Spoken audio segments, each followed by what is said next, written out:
On the news, House of Representatives moves to protect wildlife trade.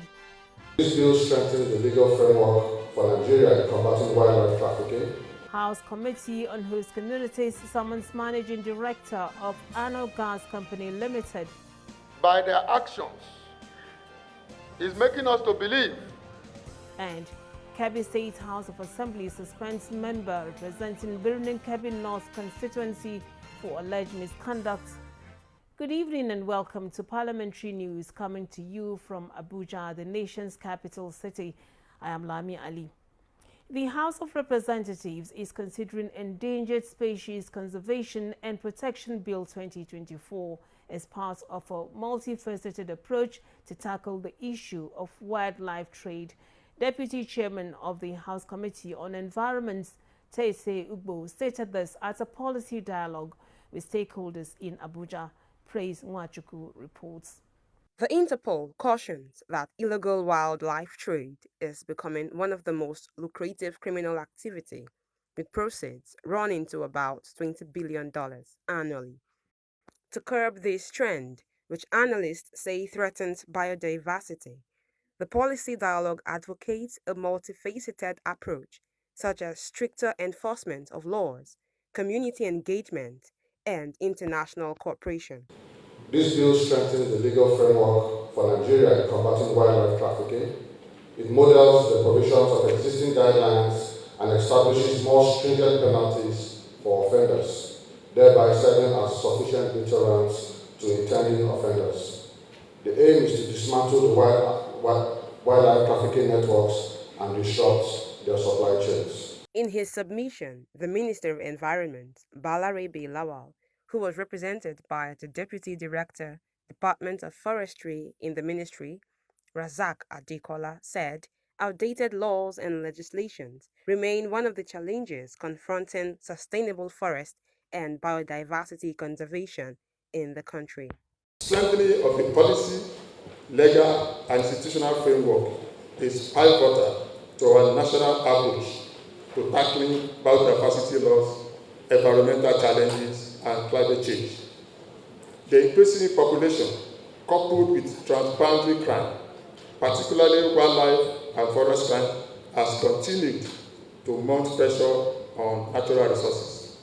Consequently, pending the adoption of the bill, Nigerian law enforcement authorities cannot fully activate the provisions of the UN Convention against Transnational Organized Crime and cooperate effectively with their counterparts in countries of origin, transit, and destination. The weaknesses of the current legal framework are exemplified in the minimal sentences handed down to wildlife crime perpetrators who have been prosecuted and convicted in the past year and a half. The bill, when passed into law, will accelerate progress in the fight against wildlife and forest life, and subsequently catalyze the protection and conservation of endangered species. In Abuja, Praise Nwachuku, NTA News. The People's Democratic Party, PDP caucus in the House of Representatives says it remains united and committed to its role as watchdog of the Nigerian people in Parliament.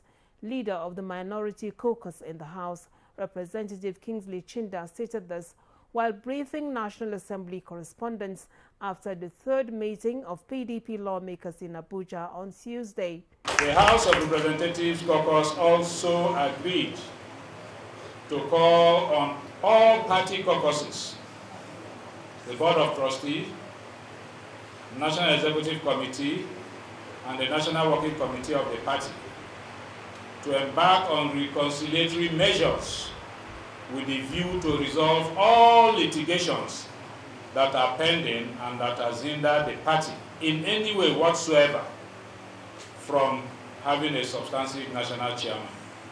The PDP lawmakers caucus also asked the federal government to normalize the security situation in the country within 3 months. The House Committee on Host Communities has summoned the Managing Director of Anno Gas to appear before it on April 22nd to answer questions on petitions written against the company by some host communities in Imo State. This follows what the committee decries as continuous refusal of the managing director to honor its invitations. National Assembly correspondent Isa Muhammad has more.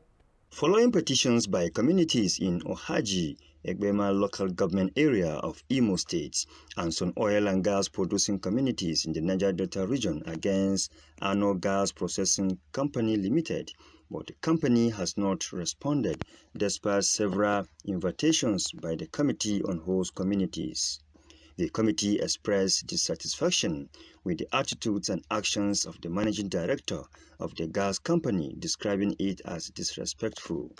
Ano Gas Processing Company Limited, by their actions, is making us to believe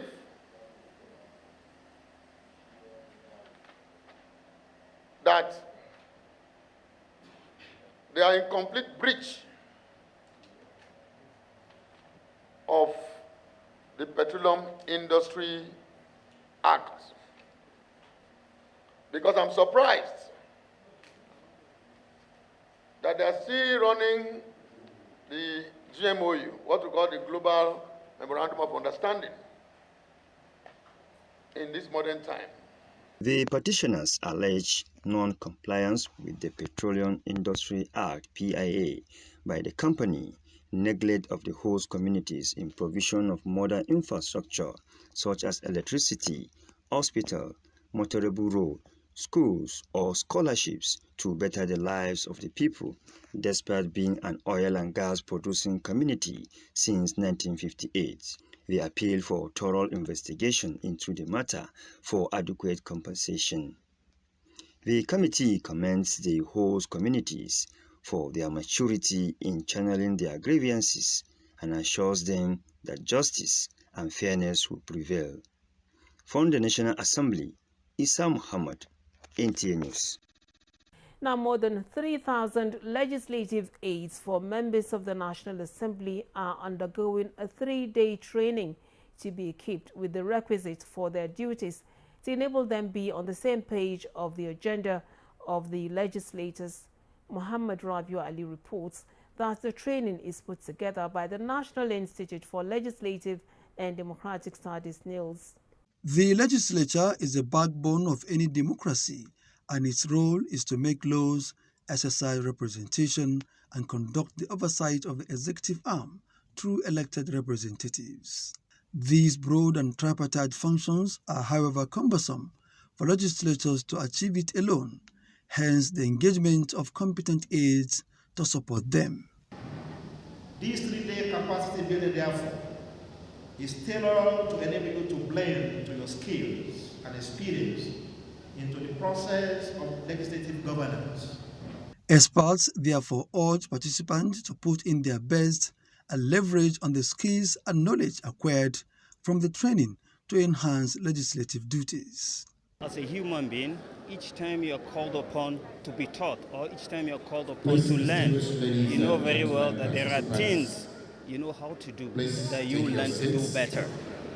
We also expect that this training will not just help in building their capacity, but will also help in enhancing their character and their relationship with the management of the National Assembly and their principals as well. This is the first time the National Institute for Legislative and Democratic Studies is training this large number of legislative aides for better service delivery. In Abuja, Muhammad Rabiu Ali, NTA News. It's time for a break, and when we return, stories from across the state assemblies. Do stay tuned. Are you looking for a short channel to make your business, goods and services go viral? Look no further, as NTA Parliament is your short channel. Take advantage of our wider reach and advertise your products and services on NTA Parliament DSTV channel 370, GoTV channel 126, StarTimes channel 306, and Free TV channel 706. For more inquiries, contact the Marketing Department, NTA Parliament, NTA Headquarters Area 11 Garki Abuja, or call these numbers 080-383-40464 or 080-770-78055. NTA Parliament, strengthening Nigeria's democracy. You're welcome back. Nasarawa State House of Assembly has passed the Nasarawa State Vocational and Technology Institute Lafia Establishment Bill for assent by the governor. Adams Abdul Qadir reports that the lawmakers also urged the state government to provide relief materials to the victims of recent rainstorm that wreaked havoc in some parts of the state. After 6 weeks of Ramadan fast and Salah break, lawmakers reconvened for legislative proceedings and for purposeful representatives in order to justify their selection at their various constituencies. On the matter of public importance, the lawmaker represented Kiana State Constituency, Muhammad Omar Defu, and Duma South State Constituency, Musa Abubakar, rise to raise a motion by calling attention of the public to recent rainstorm that wreaked havoc, destroyed houses. 20 minutes rainstorm with powerful winds, uprooting trees, collapsing churches and mosques, paralyzed business activities, as well as render many homeless in Kiana, Alushi, Agwashi, and Wamba, and other parts of the state. Windstorm lasted for not more than 20 minutes, but the effect of that windstorm is indeed beyond human comprehension. Reduced to rubble. Mr. Speaker, these have rendered a lot of people homeless as I'm talking to you. Well, I appreciate the effort of the government for going to Kiana and Wamba and other places. I know those were part of their responsibilities. I want them to extend such generosity to my own constituency to see for themselves. Right now, the people are going through a very bad situation. They appeal that government should encourage tree plantation in the state in order to prevent natural disaster as a result of climate change. Speaker of the House, Danla Dijato, however, urged the state government to provide relief materials to the victims of the ugly incident. The House urged the state government to provide more relief materials to the affected communities, stroke victims of the disaster, such as building materials and food, or direct the necessary agents that are saddled with that responsibility to do the needful. Meanwhile, the House had earlier passed Nasarawa State Wing Commander Abdullah Ibrahim Vocational and Technology Institute for assent. Please, clerk, prepare a clean copy of this bill for my vetting and onward transmission to His Excellency for his assent. Among other bills that passes through first reading include National Broadcasting Service and other matters connected therewith 2024, and a bill for a law to make provision for the establishment of Nasarawa State Education Development Trust Fund, and for other matters connected therewith. In Lafia, Adams Abdul Qadir, NTA News. Ekiti State House of Assembly has approved the handing over of the General Hospital, Ikole Ekiti, in Ikole local government area of the state to the Federal Ministry of Health and Social Welfare for the purpose of its upgrading to a federal medical center. The Assembly approved the handing over of the hospital at plenary following the request of the state governor, Biodun Oyebanji. Ayodeji Ogunshakin reports. Following the letter of request by Ekiti State Governor Biodun Oyebanji seeking the approval of the House to hand over the General Hospital Ikole Ekiti to the Federal Ministry of Health and Social Welfare for the purpose of its upgrading to Federal Medical Center, members debated on the request and the benefit such will bring to the people of Ikole Ekiti, its environment, and the state as a whole. This request, let us appreciate the President of the country, because according to information, only few numbers of hospitals were upgraded to FMC. And for us having it in the state, kudos to Mr. President, the President of the Federal Republic of Nigeria. Well, total request. Are you saying this is a very good request? Very good request. Are you saying this is a request that this has to approve? All right. However, member representing Ikere Constituency 2, Idowu Babatunde, had a dissenting opinion on the siting of the Federal Medical Hospital in the North Central District of the state, saying that Ekiti South Central District should also be considered for the presence of federal establishments. We have other federal places around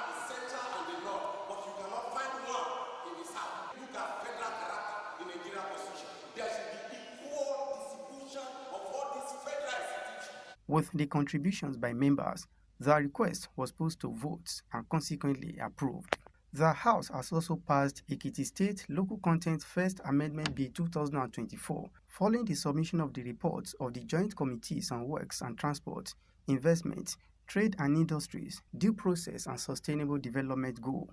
After the presentation of the reports by the chairman of the committee, Tope Longe, and adoption as working document, it was committed to the Committee of the Whole House for the clause-by-clause amendments, and the bill was unanimously passed.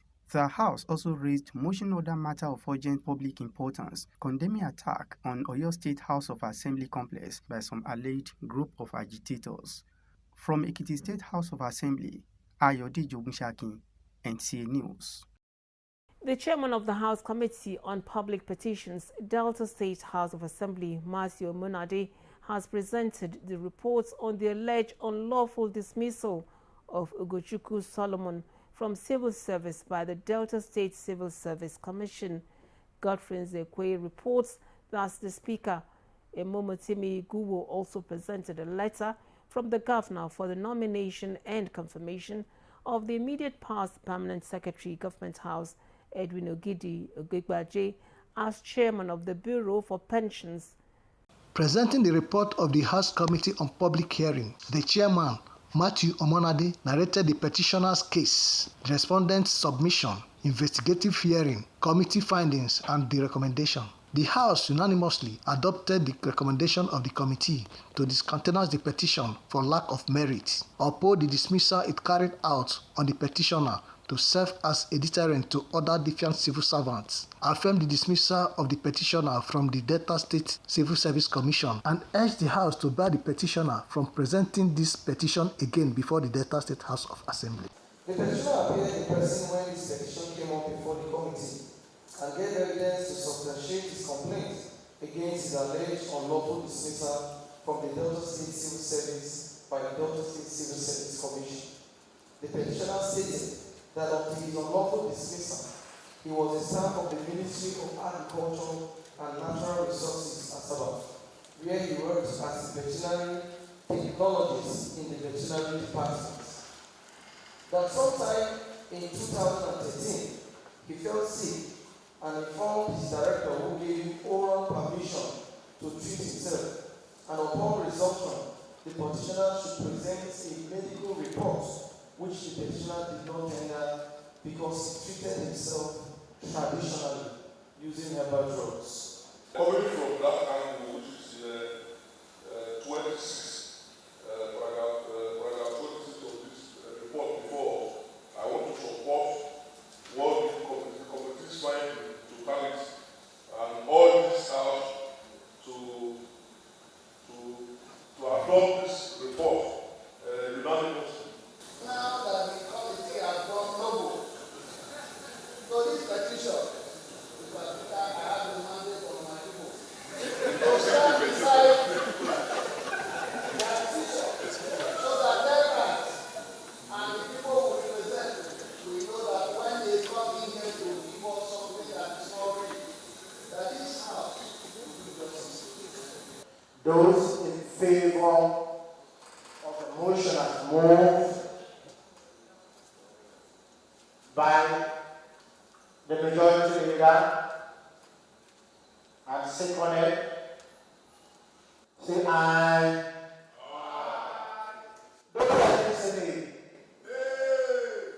the ayes have it. Earlier on, the Speaker, Emomotimi Guwo, presented some letters from the State Governor, Sheriff Oborowori, for the nomination and confirmation of Edwin Ogidi as Chairman, Bureau for Pensions. Imoro to Ogonewari Jude for appointment as member of the State Independent Electoral Commission, Ifeanyi Egunyenga for appointment as Chief Job and Wealth Creation Officer of the Delta State Job and Wealth Creation Bureau, and a bill for a law to amend the Delta State Structures for Signage and Advertisement Agency Law 2015 and other matters. In Asaba, Godfrey Nzekwe, NTA News.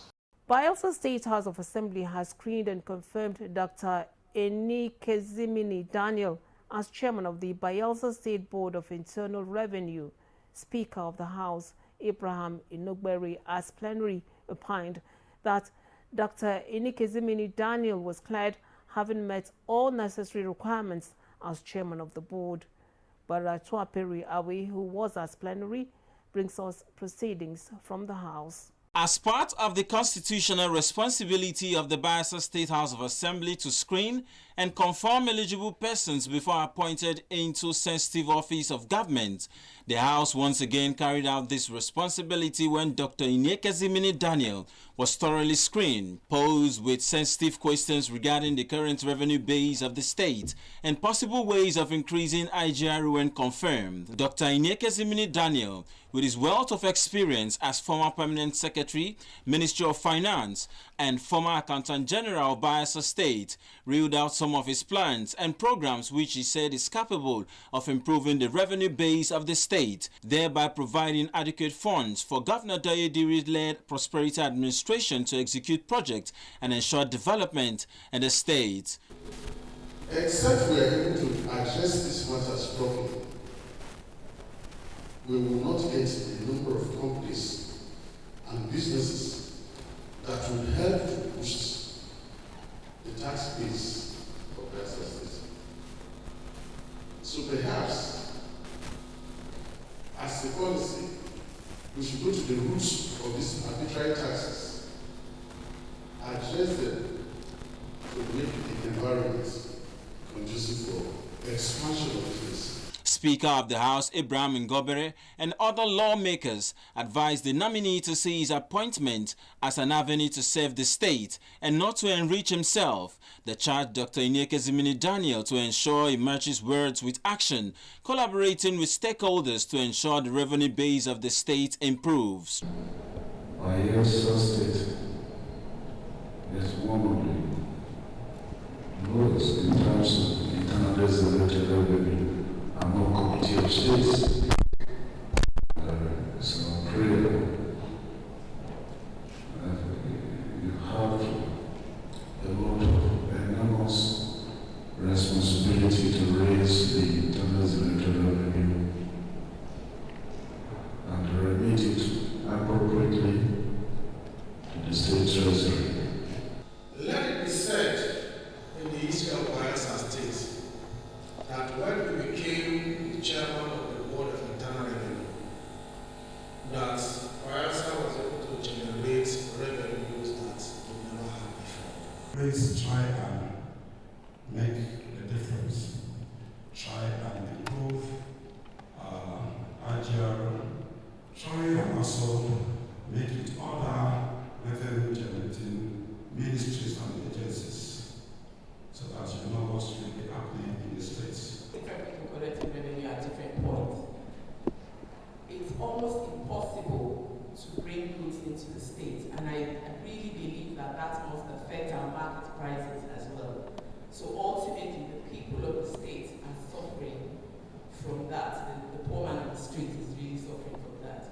So if you're nominated, if you go ahead to become the chairman, it will be nice to ensure that you have your eyes properly on that, on the little corners to ensure. With this confirmation, the Bayelsa State House of Assembly has given Senator Dayediri the go-ahead to appoint Dr. Iniekezimini Daniel as chairman, Bayelsa State Board of Internal Revenue. Baratwaipre Awe, NTA News. And from Kebbi comes the report that the State House of Assembly has suspended Hassan Umar, a member representing Birni Kebbi North constituency, for alleged misconduct. Correspondent Usman Abdullahi Shehu reports. Allegations of misconduct by Hassan Umar, a member of Kebbi State House of Assembly representing Birni Kebbi North constituency, has been in the air for quite a while. The House therefore set off a committee to investigate the matter. After the committee submitted its findings to the House, the Assembly in an executive sitting found the member guilty of 3 allegations and was therefore suspended for 6 months. The clerk of the House, Alhaji Suleiman Shamaki, said he was found guilty of instigating other members against the leadership of the House. Honorable Hassan was accused and found guilty for his unguarded utterances. You see, as an honorable member, you need to watch your words. And the third reason for suspension was Honorable Hassan was also found guilty in his attempt to bring disharmony between the executive and legislature. As everybody knows, we have a very cordial working relationship with the executive. The suspension of the member Hassan Umar is with immediate effect. In Birnin Kebbi, Usman Abdullahi Shehu, NTA News. And that's Parliamentary news for today. We thank you for watching. I'm Lami Ali. Do have a good evening.